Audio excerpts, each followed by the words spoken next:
Abra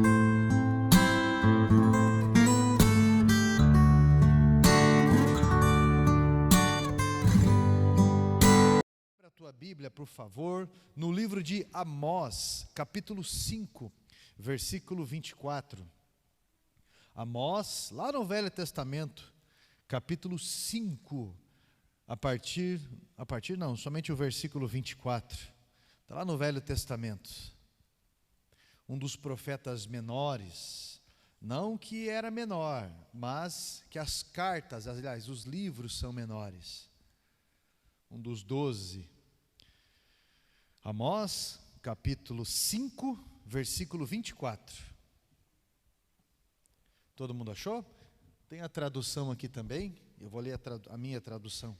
Diz bem assim: em vez disso, corra o juízo como as águas e a justiça, como um ribeiro perene ou um rio que não para de correr. Amém? Assente-se, por favor.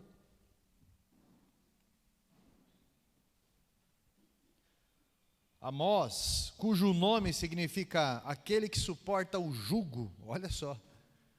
Amós, que significa aquele que suporta o jugo. Na verdade, ele era um nativo de uma cidade chamada Tecoa, nas colinas lá de Judá. E ele rejeitou ser treinado como um profeta profissional. Ele dizia apenas ser um pastor de ovelhas e um colhedor de sicômoro, um fazendeiro. Apesar disso, Deus lhe chamou para entregar as mensagens ao reino do norte de Israel, que estava dividido. Israel havia entrado em conflito entre eles mesmos. Então havia o povo do norte, as 10 tribos de Israel, e ao sul apenas a tribo de Judá, e dentro da tribo de Judá estava a tribo de Levi, que eram os sacerdotes. O ministério de Amós foi um ministério muito curto, próximo de 2 anos. Porém, foi um ministério muito cirúrgico, muito incisivo, pois ele falava sobre retidão, falava sobre justiça, para que a sociedade fosse bem sucedida. Falava sobre a maquiagem que as verdadeiras máscaras tentavam esconder. O que nada iria adiantar quando o juízo divino viesse. Amós, ele foi um profeta muito claro diante da realidade que Israel estava vivendo. Fala do desejo de Deus em abençoar o seu povo, mas que eles precisavam ter uma postura para receber tudo isso. Nós nos encontramos muitas vezes nos deparando com muitas pessoas que têm tudo para decolar na vida. Mas o que acontece que esse casamento não vai? O que acontece que essa vida financeira tem tudo para decolar, mas parece que não vai? Tem tudo para essa pessoa avançar e as coisas parecem que vão dar certo, mas de repente trava. É uma vida com caminhos travados, um caminho que as águas estão travando essa pessoa. E essa semana aí, duas palavras ficaram na minha mente. Justamente quando eu vou para as comunidades terapêuticas, eu olho muitos talentos lá, pessoas com um carisma incrível, pessoas com habilidades incríveis, mas eu às vezes até brinco, faço uma novela com eles antes de começar o estudo. Eu começo a falar dos acontecimentos, das fofocas que eles vão trazendo para mim, quando eu chego lá. Pois fulano me fez isso, ciclano, beleza, e é um jogo aberto ali. Aí eu começo a fazer aquela novela. E às vezes a novela se chama Forças do Atraso. Forças do atraso. Fulano de tal deixou a panela encrostada e ciclano não disse que não vai mais cozinhar. Veja nos próximos capítulos. E eu começo a desenvolver uma novela brincando com eles. Mas, bem na verdade, como Amós, eu estava dizendo para eles o que atrasa a vida deles. Não é a droga que de uma hora para outra atrasa a vida deles. É todo um caminho, é toda uma circunstância, é todo um comportamento que faz com que atrase a vida deles e então chegue nas drogas, que é o fim de tudo. Amós queria que o povo visse que a vida estava toda embaralhada e que eles viviam colocando a culpa nos outros. Nós tivemos aqui o nosso jantar de casais. Foi interessante que o pastor Edson testemunhou, né? Ele estava junto com a pastora Alessandra, e o pastor Edson falou algo muito interessante, quando ele disse que ele como um fleumático, a esposa como uma colérica, ela vivia corrigindo ele, aquela situação toda, e ele contou algo que me chamou a atenção, que ele chegava na casa da mãe dele, e a mãe dele falava: e daí? A Ali mudou? E ele dizia: pois é, ela é uma pessoa difícil, ela é uma pessoa teimosa, né? Uma pessoa briguenta às vezes, uma pessoa que fica corrigindo a gente toda hora. Aí ele chegava para o amigo dele, aí o amigo dele falava: e aí, a Ali melhorou? Daí ele: pois é. E a situação foi desenvolvendo assim, ao todo lado. E ele começou a buscar a Deus sobre algumas questões, até que uma noite Deus deu um sonho para ele. Deus falou com ele em sonho, que ele estava de branco, com uma seringa na mão, e ela estava numa cama, doente, deitada, e que então ele teria que aplicar. Deus chegou para ele e falou: olha, não é ela que é a doente? Então você que está sarado, você que deve aplicar a injeção nela. E então, quando ele foi aplicar a injeção nela, que ele aplicou no braço dela, doeu nele. Ele não entendeu aquilo. E quando ele foi fazer algo de novo nela, doeu nele. E então Deus começou a ministrar sobre ele, que a questão não era ela, a questão era ele. Que se ele faz alguma coisa, ela vai ter uma reação. E que ela não é só metade dele, ela é ele. E o que está acontecendo aqui, no povo de Israel, é que um estava colocando a culpa no outro, e bem na verdade, ninguém estava resolvendo nada do povo do norte. Eles tinham se rebelado.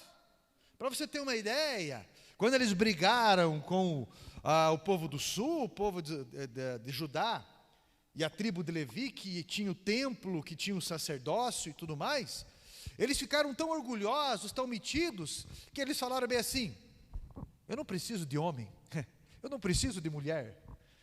Que eles ficaram bem assim: eu não preciso de ir lá na tribo de Judá para cultuar a Deus. Vamos fazer um templo em Samaria, nas tribos do norte. Vamos fundar um novo sacerdócio ali em Gilgal, em Betel. Vamos fazer isso. Mas Deus disse que não era para eles fazerem isso. E as divisões, elas irão vir por orgulho de um coração duro. O coração duro é orgulho. E quando fala coração duro, não é isso aqui não. A Bíblia, quando fala coração, é alma, é aqui, ó. Então é cabeça dura. Você conhece alguém cabeça dura ou não? Conhece alguém cabeça dura? E então, as forças do atraso aconteciam naquelas vidas, porque eram pessoas de cabeça dura. Aquelas pessoas tinham maus hábitos, ou simplesmente travas espirituais, que funcionavam como barragens, que impedem o fluxo das águas. E que Deus estava levantando ali Amós, num caminho que afrontava essas verdades, que chocava essas rochas, para que as águas viessem fluir. Em outras palavras, Amós, o profeta, o fazendeiro, o agricultor, o pastor de ovelhas, estava dizendo para eles: olha, vocês precisam romper com algumas coisas, vocês precisam parar com isso. E eu acredito que muitas barreiras se levantam nas nossas vidas, represando as bênçãos sobre as nossas vidas, por conta dessas travas, dessas cismas, impedindo o fluir do Espírito Santo sobre nós. São como tampas que nos impedem de crescer no Senhor, no ministério, na vida financeira, com o próximo. Às vezes, a vida da pessoa, ela não desenrola. Tem muita coisa para acontecer, tem muita notícia boa que veio e fala: olha, já vai acontecer isso, tal coisa está para acontecer, isso. mas a pessoa está com a cabeça dura. E nós observamos nesse contexto a palavra falando sobre conserto, sobre pecado, sobre acertos, sobre mudança. E que se você não romper, essas bênçãos que estão represadas na sua vida nunca irão fluir. As coisas simplesmente não chegam. Os favores de Deus não vinham para esse povo. As barreiras, elas precisavam ser rompidas. E hoje, eu gostaria que você ouvisse o som das águas batendo nessas rochas. Isso é, o desejo de Deus de abençoar a sua vida, de abençoar a sua família, de abençoar em todas as áreas, as bênçãos de Deus chegando. Eu gostaria que você ouvisse a voz do Espírito Santo dizendo: filho, não represe mais, porque eu quero abençoar você, para de ser cabeça dura. Você precisa romper em nome de Jesus. Tem um hino que nós cantávamos no ano 2000. Rompendo em fé, minha vida se revestirá do seu poder. Rompendo em fé, com ousadia vou movendo o sobrenatural. Vou lutar e vencer, vou plantar e colher. Isso é, rompendo em fé. Cada vez que a minha fé é provada, tu me dás a chance de crescer um pouco mais. Isso é pela fé. São atitudes de fé que nos fazem romper. Eu quero que você experimente novos níveis na sua vida. A promessa de Amós, ela faz além da representação. Amós diz claro que o povo de Israel, o povo do norte, precisa romper. E na primeira lição que eu aprendo aqui, o que nós precisamos romper nas nossas vidas, que represa as bênçãos, é a apatia espiritual. O versículo 4 do capítulo 5 diz assim: buscai ao Senhor e vivei. E essa expressão aparece outras vezes nesse capítulo. Então, eu creio que um dos motivos da represão, toda essa represa das bênçãos do Senhor, é a apatia espiritual. Às vezes parece que a gente está no piloto automático, só o oco, vivendo ali, faz as coisas, vem até o templo, está no culto, mas está somente no piloto automático. O correto não é fugir, não é eu vou frear com tudo porque eu quero começar a fazer direito. Não. Agora o negócio é eu separar do casamento, separar dos meus filhos, daí eu vou começar a me aproximar dele. Não, não é não. É você começar a fazer pequenos concertos, e alguns concertos significativos na sua vida, para que as coisas vão se ajeitando. Eu lembro quando eu e a Gleice casamos, poxa, a gente tinha 16 anos, né? Eu 16, ela 17, e daí fomos numa reunião de casais, a primeira vez. Falei, legal, vou levar minha esposa. Cheguei lá, uma pessoa chegou para a gente e disse assim: não, vocês estão vivendo em adultério, vocês têm que separar. Fazia um ano que nós estávamos juntos, eu tinha 17, ela já estava com 18. Não, vocês não casaram ainda no cartório, vocês estão vivendo em adultério, é melhor você separar de quarto, até de casa. Poxa vida, aquilo, eu falei, mas está errado isso. Está errado. Primeiro que não está vivendo em adultério, depois que não está vivendo em fornicação. A questão é só ajeitar com relação à sociedade e ajeitar com relação ao testemunho. Casamento no cartório é uma nota fiscal do teu casamento, é um testemunho na sociedade. Casamento na igreja é um testemunho, um fato e um testemunho, uma ligação. Tudo aquilo que você liga aos céus será abençoado aqui. Então isso é importante. Mas dizer aquelas coisas que deveria separar, não, deveria ser organizado. Mas algumas pessoas acham que tem que sair do ministério na sua vida, porque, não, eu preciso frear com a minha língua, não, eu preciso começar a fazer tal coisa financeira, não, então melhor eu sair de tudo. Não, você tem que começar a organizar a tua vida, porque senão as coisas vão perdendo sentido. Se você começa a permitir algumas coisas na sua vida, outras coisas começam a perder sentido. Eu acredito que todo mundo aqui, ou quase todo mundo, já se apaixonou, né?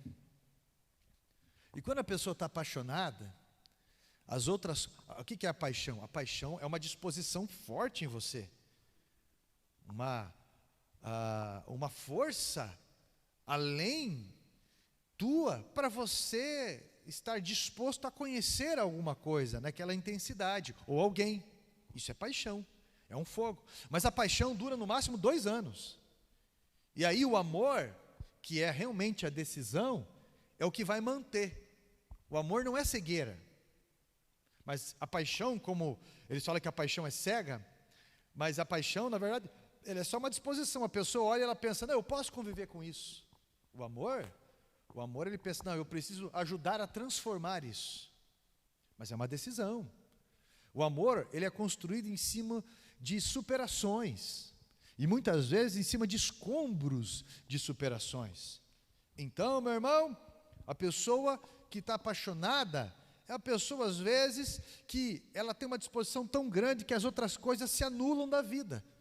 Já ouviu falar que a pessoa, quando salga demais alguma coisa, ou adoça demais alguma coisa, as pessoas falam, está apaixonado, né? Por quê? A pessoa não está concentrado direito, está com muita disposição em tal coisa, está com a cabeça em tal coisa, e aí não consegue se concentrar em outras. Existem pessoas que estão vivendo no piloto automático, porque estão com a cabeça em outro lugar. Mas a Bíblia diz, buscai ao Senhor e vivei. Falta aquela vida de devocional, aquela vida de envolvimento adequado. O primeiro passo para se afastar de Deus é parar de buscá-lo. Nós o buscamos em meio aos louvores, nós o buscamos em meio a mensagens, a palavra. Isso é, eu preciso entender o desejo de Deus, o objetivo de Deus. Mas o primeiro passo para se afastar de Deus é despriorizar o fato de falar com Ele e de ouvi-lo, porque isso tem muita significância.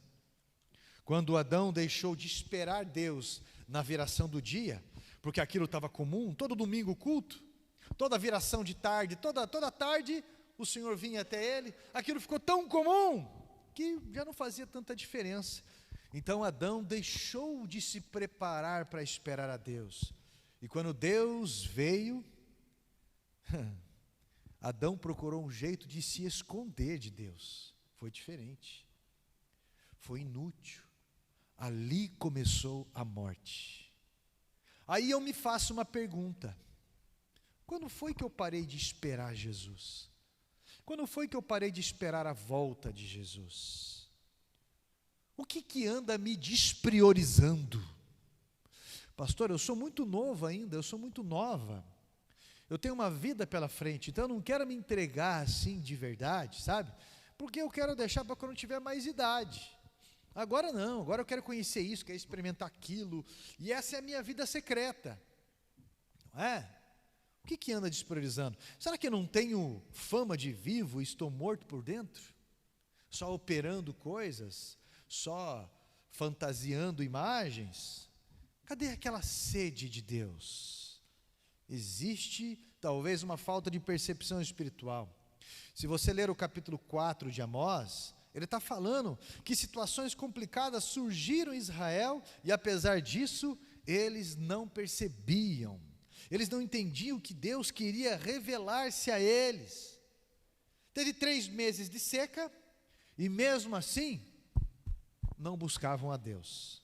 Aí vem uma praga de gafanhoto e arrebenta com plantações. E ainda assim, eles não se voltavam para Deus. Depois vem uma peste e um monte de gente morre. Não teve a pandemia aí? Não está tendo esse influenza agora, modificado? Gente, isso aqui está pior que a pandemia. Pior, está todo mundo ficando perebento, os pulmões estão arrebentando um monte de gente, os postos de saúde estão lotados, ninguém fala de máscara, álcool e gel, não tem uma estatística, porque tudo isso aí é política. A quantidade de pessoas de idade que estão morrendo no Nordeste, a quantidade de gente que me manda mensagem, e de gente ruim, gente forte, por causa de um vírus evoluído, e uma situação séria de pneumonia. gente com abscesso no pulmão, gente com pus dentro do pulmão. E mesmo assim, a Bíblia diz que eles não se voltavam ao Senhor. Aí vem uma guerra. E Amós está dizendo: buscai ao Senhor para que vocês vivam. O capítulo 24 de Mateus fala de rumores de guerra, né? Nós estamos vendo aí sobre o Irã, que atacou uma fronteira de Israel. Depois Israel planejou, atacou certinho ali os disparadores de qualquer míssil nuclear do Irã, atacou os cientistas que enriqueciam urânio, atacou certinho os comandantes, matou tudo aquilo dali. Aí o Irã foi lá e correspondeu agora com mísseis hipersônicos, atacando escolas, residências, civis e tudo mais. Irã e Israel. Aí você vai ver o que está acontecendo ali com a China. Aí você vai ver o que a Índia está fazendo, atacando outro país ali. Aí você vai ver o que está acontecendo da Rússia e a Ucrânia. O que está acontecendo ali? Aí você vai ver o que está acontecendo com esse ditador da Venezuela, que está tentando se armar, e está falando da Colômbia, que a Colômbia está provocando, que a Colômbia está isso. Essa é a ideia desses ditadores aí, e que o presidente desse país admira e faz aliança somente com esses ditadores. Mas nós estamos falando sobre guerras e rumores de guerra, e ainda assim alguns não se despertam para Deus. Buscai ao Senhor para que vocês vivam. E Amós está dizendo que isso está acontecendo nos dias dele, e eu estou dizendo que isso está ecoando até os dias de hoje, que existem crises na nossa vida, situações que não são normais, gente, situações que deveriam nos atentar para refletir o meu posicionamento na vida, e que apelam em mim, para que eu busque ao Senhor. E às vezes nós estamos em uma apatia tão grande, que apesar da seca, apesar dos gafanhotos, apesar da peste, da guerra, a gente não vê, a gente não enxerga. Deus está chacoalhando a terra e dizendo: ei, olha para mim, eu quero que você viva. Eu quero que você viva e eu quero que você viva bem. Eu escutei uma história de um pintor que eu achei interessante. Ele estava pintando, estava com andaime e estava pintando o alto, fazendo desenhos no alto ali de uma catedral. E daí naquele andaime, ele estava tão entretido ali com aqueles desenhos, tão empolgado e fazendo, tão concentrado, que nas tábuas que estavam em cima do andaime, ele estava chegando na beira. E uma pessoa gritou lá de baixo: você vai cair! E ainda assim, ele continuou fazendo ali. E ele gritou. E o cara não escutava. Então ele pegou um pouquinho de lama e ele jogou no desenho. Pouco de lama. E o cara falou: o que você está fazendo? Ele falou: olha onde você está.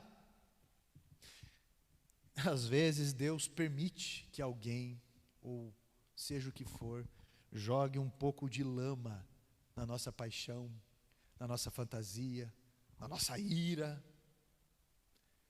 porque é um alerta dele dizendo para a gente: você não está vendo que você está caindo? Você está querendo sair da igreja? Você está querendo sair de onde eu chamei você para estar, no ministério, na família? Você está saindo da tua família? Você está saindo disso, está saindo daquilo? Deus às vezes usa um pouco de lama para nos devolver a visão, e Ele mostra isso no Novo Testamento. Um pouco de lama para dizer para a gente: você precisa lavar a tua vista, e você vai voltar a enxergar. Às vezes estamos tão no piloto automático, que nós não ouvimos o perigo, que fazemos das pessoas que nos avisam sobre o perigo, nossos inimigos, e não são. Ei, meu irmão, Deus está chamando, amém? Segundo ponto, o segundo indício do que precisamos romper para que a bênção de Deus flua em nossas vidas são altares que refletem os nossos interesses pessoais. No capítulo 5, o versículo 5, diz bem assim: porém, não buscais a Deus em Betel, e nem venhais a Gilgal, nem passeis a Berseba, porque Gilgal certamente será levada cativa, e Betel será desfeita em nada.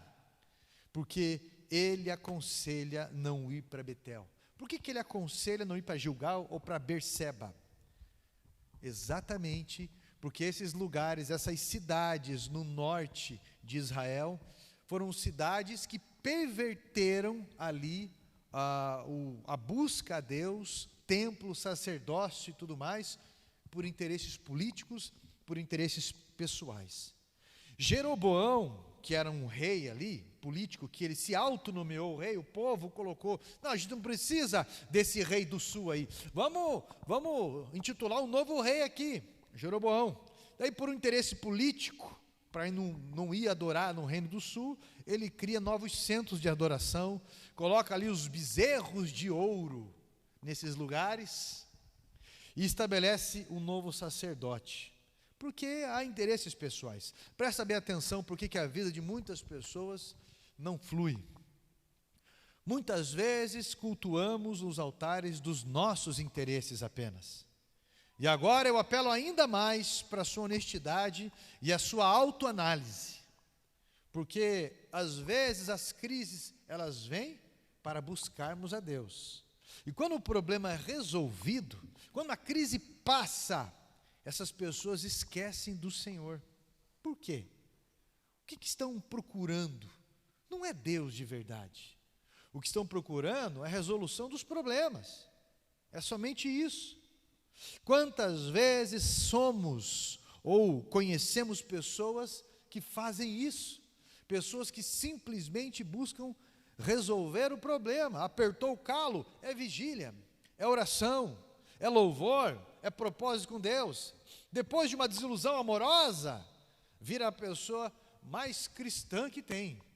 Mas depois, quando passa tudo aquilo, quando resolve, quando alcança alguma bênção, volta para aquela vida apática com Deus, aquela vida que não tem compromisso, aquela vida que vai para o templo esperando uma palavra errada do pastor, vai para o templo esperando um olhar errado do diaconato, esperando uma nota errada do ministério de louvor para ter um pretexto. Aí, ó, eu tento até, mas olha aí, ó, e fica dando nota. Depois que tudo passa, desprioriza igreja, compromissos, empatia que precisamos romper, e aí existem situações que vão travando a vida, e chega um ponto que não dá mais, e aí chega no terceiro ponto, liturgia vazia. O que é liturgia, pastor?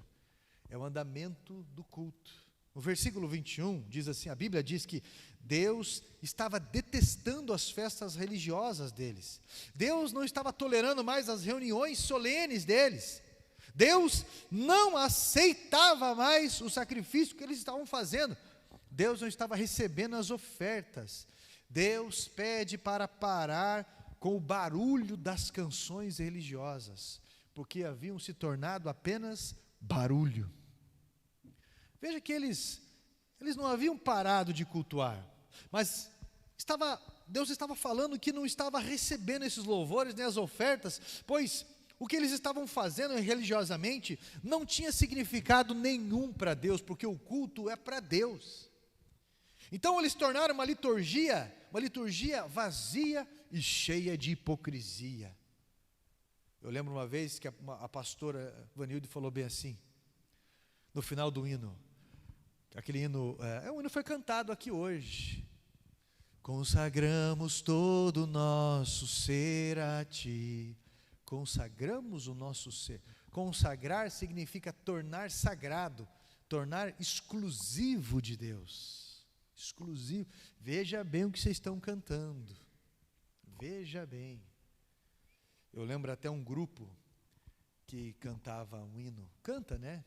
Acho que é toque no altar, era apacentar, depois toque no altar, o toque no altar depois virou apacentar, isso aí, que eles cantavam, não tenho outro bem além de Ti, não tenho outro bem além de Ti, Senhor, não importa o que sou, nem o que tenho, diante do que Tu és, trago, e aí eles cantam outro hino também, que ele fala que abro mão dos meus sonhos, abro mão dos meus planos, abro mão das riquezas por ti. Mas aí o grupo vai lá, briga entre eles, briga com o pastor da igreja, por causa de dinheiro, entre eles ali, desacordos, para sair dali e formar um novo nome, e tudo envolve justiça.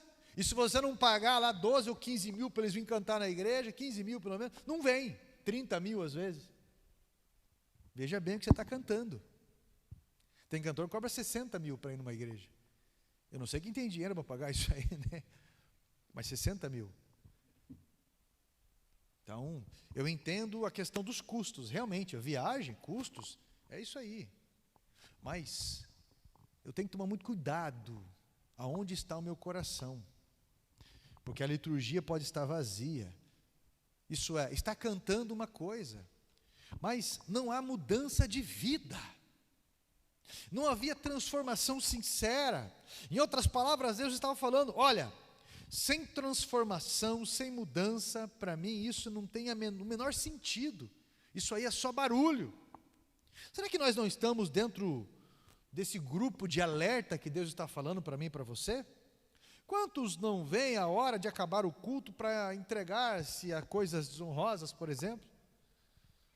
Eu não preciso lembrar que o que mais precioso que nós podemos entregar para Deus não é música bonita ou uma celebração bonita, bem enfeitado, mas é a vida, é a filosofia de vida. Deus está falando para eles que eles faziam celebrações lindas, mas o que Deus queria era o coração deles, isso é, eram os pensamentos deles, era a direção da conversa com Ele, isso é, Deus quer que busquemos a opinião dEle naquilo que nós vamos fazer. E tem muitas bênçãos represadas na vida de muita gente, porque o coração ainda não foi entregue para Deus. E hoje eu vim dizer para você tirar essa pedra do impedimento, ouvir o som das águas que estão se chocando com essas pedras aí, isso é a intenção de Deus, de abençoar a tua vida, trazer felicidade, que não se trata limitadamente de uma vida que está todo nos trilhos como uma pessoa acha que é, não, quando eu tiver todo o dinheiro, como o filho pródigo achava, quando eu tiver todo o dinheiro que eu quero, aí eu vou ser feliz, e ele viu que ele não foi feliz, porque isso não era a resposta. Quando eu tiver toda a fama, e ele viu que isso não era a resposta, não é? Mas a felicidade, ela vai vir de dentro para fora. E era isso que a Amós estava falando, esse relacionamento com Deus. E é o que Jesus disse, o reino de Deus está dentro da gente. Eu venho trazer um alerta hoje. Cuidado com as forças do atraso, porque o tempo está passando. E eu quero desafiar você a buscar a Deus todos os dias. E você verá as águas da provisão sendo derramadas. Você verá a sua vida ser destravada. E existem várias maneiras de você buscar a Deus todos os dias. Não é só cultuar a Deus, se envolvendo toda semana. Cultuar a Deus toda semana, eu vejo que é uma questão básica, nós precisamos concentrar a nossa fé. Mas eu estou falando de uma vida de devocional, uma vida de busca. Hoje é dia de destravar o primeiro amor, a disposição, a confissão da ingenuidade de uma criança, a disposição de, por mais que você seja um dinossauro na fé, a humildade de buscar as coisas novas de Deus. Hoje é dia de iniciar mudanças, ou pequenas mudanças, um passo que irá mudar toda a direção da sua vida, um propósito. Eu estava com um jovem casal de noivos, ali na minha sala na semana passada, conversando e orientando a eles. Enquanto vocês não decidirem mesmo, nossa vida é o seguinte, pelo menos no domingo pela manhã ou no domingo à noite, nós temos que estar no culto. Porque quando um tiver, vamos deixar para semana, o outro pesa, fala, não, nós vamos. Quando o outro estiver meio desanimado, o outro fala, não, nós vamos. Pelo menos um dia, já que vocês têm faculdade, trabalho e não conseguem estar nos horários. Mas precisa-se ter definições, não, nós vamos fazer devocional sim. Eu vou te mandar devocional pela manhã, o versículo que Deus ministrou, o que Ele está dizendo comigo, tá? Eu vou mandar para você e você vai mandar para mim, alguma coisa assim, porque senão, a vida de vocês começa a ficar cheio de turbulência, cheio de questões que vocês não vão conseguir resolver, e vão fazer igual o povo de Israel, a vida não está avançando, e aí um começa a culpar o outro, só. Não, mas você não tem ideia, pastor, minha mulher, ela parece um tronco, aquela mulher é fria, rapaz, ela é travada, aquela mulher quando embirra nas coisas, ela trava. Pastor, você não conhece o meu marido é tão gelado, tão frio, que se eu ficar do lado dele eu pego gripe, eu fico com pneumonia. Meu marido parece que ele não tem sentimento, pastor. Parece que ele é só... Não, ele tem sentimento sim, parece que é só raiva e rancor ali. E não é não. Não é. Meu irmão, não tem coração que Deus não possa quebrar. Pode ter certeza. Mas é você que vai trazer Deus para a tua casa. É você que leva essa graça através de você. Através desse devocional. Meu irmão, Deus faz maravilhas. Até hoje eu estou vendo o Wilson e a Dirley lá atrás, e a Dirley 200 anos vindo na igreja, chorando, tinha até o cabelo comprido ainda na época, né? E eu encontrava com o Wilson 20 anos atrás, 22 anos atrás, 20, eu estava lá na casa da mãe dele, da irmã Maria Helena, comendo aquele bolo que ela sempre fez, né, de afrodescendência psiquiátrico, não pode falar bolo de nega maluca, né, afrodescendente psiquiátrico, estava lá comendo. Chegava o Wilson, bonezinho para trás, com a bicicleta. Isso aqui é bom, um bolo quente que eu estava lá, isso aqui é bom com leite gelado. E um dia o Wilson falou, não foi uma vez só, quando eu for para a igreja, quando eu for crente, eu quero ser crente de verdade. E aí simplesmente um dia, ele foi para um culto. Eu trouxe uma mensagem ali de 1 João, e o Wilson aceitou Jesus. Chorou. Eu não sei o que aconteceu depois, que ele não veio mais para a igreja. Mas a Dirley não desanimou, ela continuou intercedendo. Um ano depois o Wilson voltou para a igreja e não saiu mais. O que eu estou dizendo para vocês é que de uma hora para outra as coisas acontecem.